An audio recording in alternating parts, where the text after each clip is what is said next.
Bonjour à tous, deuxième action de notre portfolio dédié à la tech. Oui, alors on classe Tesla dans la tech, parce que pour nous c'est de la tech. Le ticker, si vous le cherchez sur votre broker favori, donc c'est TSLA. Le prix de l'action avant pandémie était de 85 $. Par la suite, donc il y a eu énormément enfin c'était le roller coaster, donc il y a eu énormément de manipulation des cours du Nasdaq, enfin tous les titres ont été, enfin voilà, ont subi une grosse augmentation. Mais depuis, on est, donc voilà, le dernier prix c'était aux alentours de 400 $. Donc là actuellement, on est aux alentours de 388. Euh, donc ça devrait bouger, on pense, cette semaine, au vu des élections américaines. Donc Tesla, donc c'est une entreprise, voilà, on n'a pas besoin trop de les présenter. Donc le CEO est super charismatique, donc c'est Elon Musk. Donc lui il vient de toute euh, lui vient de l'industrie en fait, donc on va dire des startups. Donc il a fondé PayPal et Tesla Motors. Donc il est owner de sa boîte. De point de vue stratégie, Tesla en fait a toujours été assez clair de ce point de vue. Si on reprend une citation d'Elon Musk en 2006, donc ça remonte assez loin. Alors ce qu'il disait à l'époque, c'est pour faire court, voici le plan. Donc il va créer une voiture de sport, utiliser l'argent généré par cette voiture pour créer une voiture abordable et par la suite essayer de faire chuter les coûts encore plus. Et entre-temps, pendant ce temps-là, euh, produire en fait des usines électriques à zéro émission. Enfin, c'est comme ça qu'on le voyait à l'époque. Après, ça a plus ou moins changé, mais il finit par ne le dites à personne. Donc voilà, c'est un peu le mindset d'Elon Musk et ce qu'on aime chez nous en fait, dans la tech, c'est que voilà, il est toujours très drôle dans toutes ses interviews, ce qui le rend assez sympathique.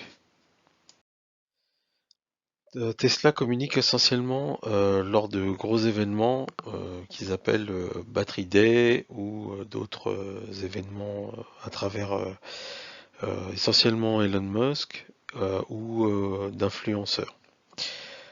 Euh, la grosse nouvelle et enfin la grosse annonce qui a été mise en avant lors de cet événement, c'était voilà, c'est que Tesla avec ses batteries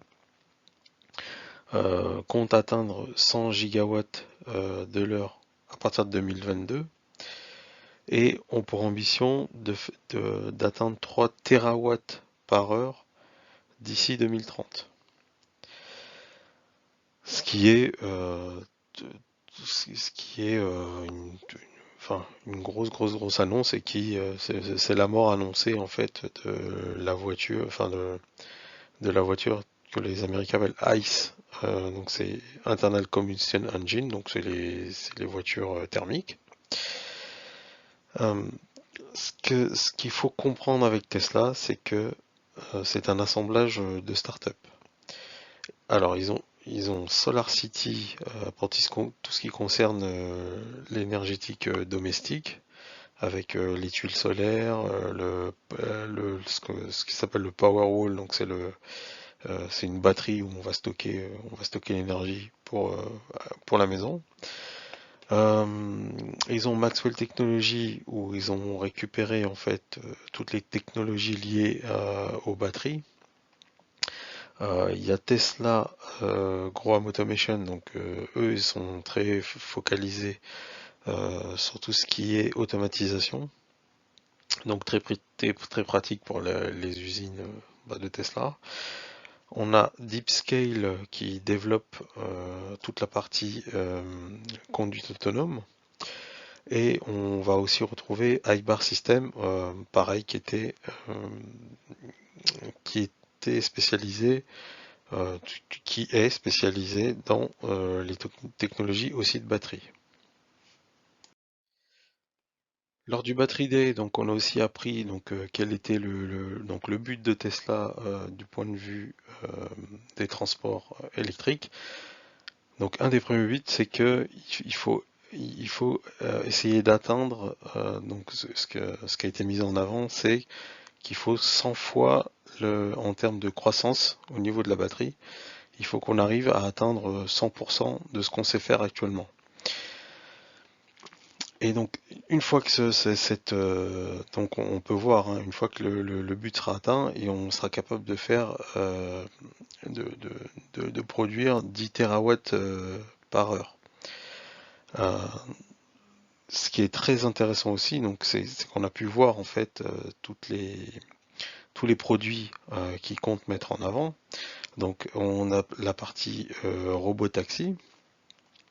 Donc là, ça va être une flotte de taxis totalement autonome. Donc ça devrait arriver, on pense, avant 2030.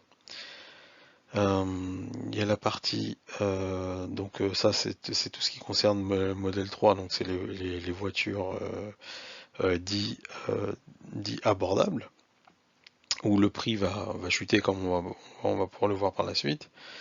Les voitures de luxe, donc c'est le fameux Tesla Roadster, le modèle S, Tesla Roadster. On a la partie pick-up, donc c'est le véhicule utilitaire, mais qui n'est pas encore disponible, pas encore sorti, mais qui est vraiment prometteur.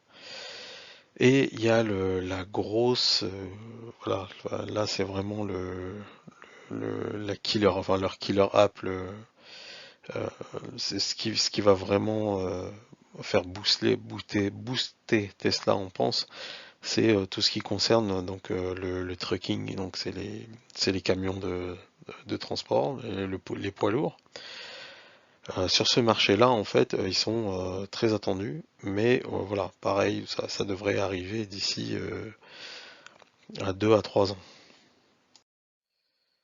Lors du Battery Day, on a aussi appris donc un peu plus en détail le Battery Day, c'est très très focus sur tout ce qui est batterie, donc la technologie de batterie et leur stratégie. Donc on peut voir ils sont passés à une batterie un peu plus grosse au niveau de la taille des cellules.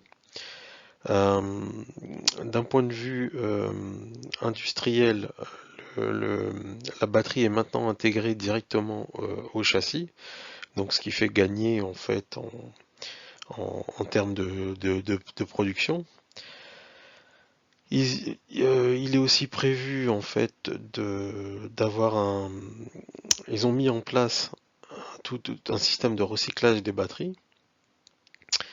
Et tout ceci en fait fait que donc ils ont réussi à faire x5 en termes de capacité. Ils ont étendu l'autonomie de la voiture. Ils seront capables de fournir, de sortir une voiture à 25 000 dollars. Et on est donc d'un point de vue coût au kilomètre, on serait à 50 dollars le kilowattheure. Enfin, on serait inférieur à 50 dollars le kilowattheure. Et avec toutes ces nouveautés, on atteindrait les 3 TWh d'ici 2030. Donc vous l'aurez deviné, hein, nous Tesla, pour nous, on achète. Alors les forces de Tesla, donc c'est que c'est une entreprise qui existe depuis 2006, enfin bien avant, mais 2006. Ils vendent des voitures, le marché est florissant. Elon Musk est super charismatique. C'est un peu comme Apple et Steve Jobs. Euh, Ce qu'il faut savoir, donc pourquoi est-ce que Tesla est aimé des gens de la tech, comme moi, ou enfin, voilà. Euh, Tesla en fait attire tous les ingénieurs en fait, attire les meilleurs ingénieurs. tous les ingénieurs sortis d'école veulent travailler soit chez Tesla, soit chez SpaceX. Euh, du coup, du point de vue des opportunités, Tesla est très attendu, surtout dans les domaines tels que le full self-driving, donc c'est la conduite autonome, les robots taxis, là aussi dès que ça va sortir en fait, l'action devrait grimper encore plus. Et un très très gros marché aussi, c'est tout ce qui est les transports poids lourds. Au niveau de la target price, donc on est aux alentours de 600 $. Euh, donc ça, ce serait le plus optimiste des analystes de Wall Street. Ce qu'il faut savoir, c'est que Tesla est supporté, enfin, il y a une boîte d'investissement adore Tesla, donc ça s'appelle Ark Invest. Et Ark Invest, voilà, donne toujours des target price super très hautes concernant Tesla, ce qui, ce qui rend fou en fait les analystes de Wall Street qui ne comprennent pas en fait ce qu'ils voient. Eux, pour Wall Street, Tesla c'est une boîte qui vend des voitures et ils ne savent pas, voilà, ils ne savent pas ce que c'est exactement. Tesla. Pour eux, voilà, ils vendent des voitures, donc ils regardent le prix des voitures, enfin ce qu'ils vendent, la compétition qui est en face, et ils fixent un prix. Mais leur job, c'est pas de parier sur le futur. Enfin, c'est ce qu'ils ne font pas. Du point de vue de la faiblesse, donc c'est qu'il y a pas mal de volatilité.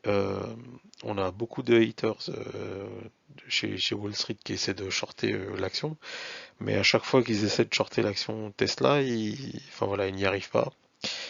À part très récemment où l'action est descendue en dessous des 400 $, mais on a espoir en fait. Enfin voilà, c'est sûr que l'action va ne faire que de grimper. Alors du point de vue des menaces, donc on a la compétition qui va commencer à arriver. Donc le seul compétiteur un peu sérieux, ça serait Volkswagen. Mais en fait, tous les compétiteurs en fait ont un gros souci, c'est qu'ils doivent gérer la transition de leur voiture thermique à la voiture électrique. Ils peuvent pas faire les deux en même temps.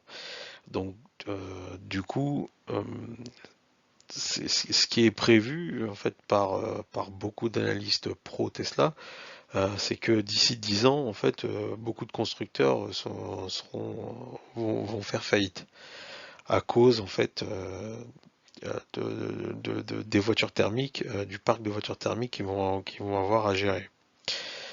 Et bien évidemment, en fait, donc tout ce qui est BERS, donc c'est tous les gens qui essaient de shorter l'action, mais qui n'y arrivent pas. Voilà, c'est tout pour cette vidéo. Merci d'être resté jusqu'au bout. N'hésitez pas à vous abonner à la chaîne et aussi à vous abonner aux notifications pour être tenu au courant des nouvelles vidéos. Merci, à très bientôt.